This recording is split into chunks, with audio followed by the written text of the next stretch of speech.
Yo, Elliot!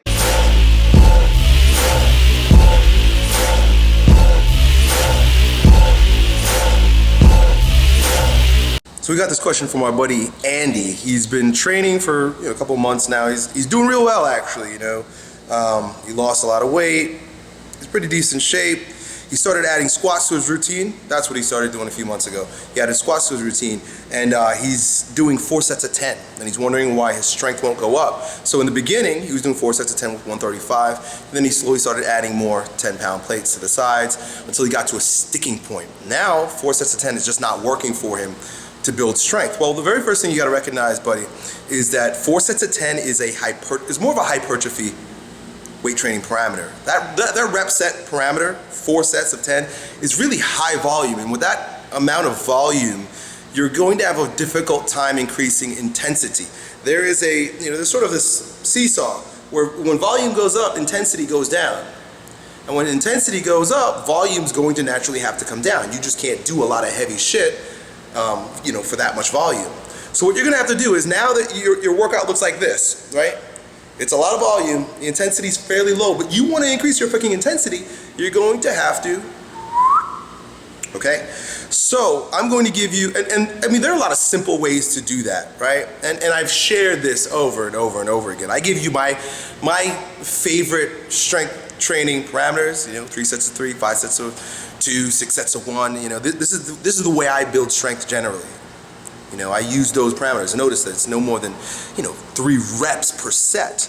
But I'll give you a little trick. This is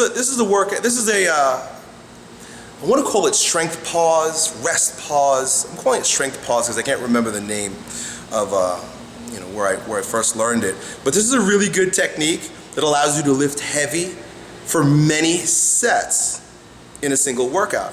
You basically take, say you can only do 135 for sets of 10, right? Put on a weight that you could probably only do once, perhaps twice. I'd say like twice, right? Unless you got a spotter or you're using pins. You sit under the rack, get under the rack, make sure you're using a rack or you have a spotter. There's no way you should be doing this without. And you do one rep of squats. Rest 20 seconds, right? It's only one, you only did 1 rep. Okay? Go back and do it again. You'll be amazed. Whoa, I can do it again. It's because of that rest pause. So you can go heavy, and you could probably do that maybe 6, 7, maybe 10 times, depending on your athletic age, how long you've been doing this and how developed your nervous system is. But choose a heavier weight. Just begin with that. Choose a heavier weight, do it once, just once. I know this sounds crazy because it totally goes against what most people do. Most people bodybuild.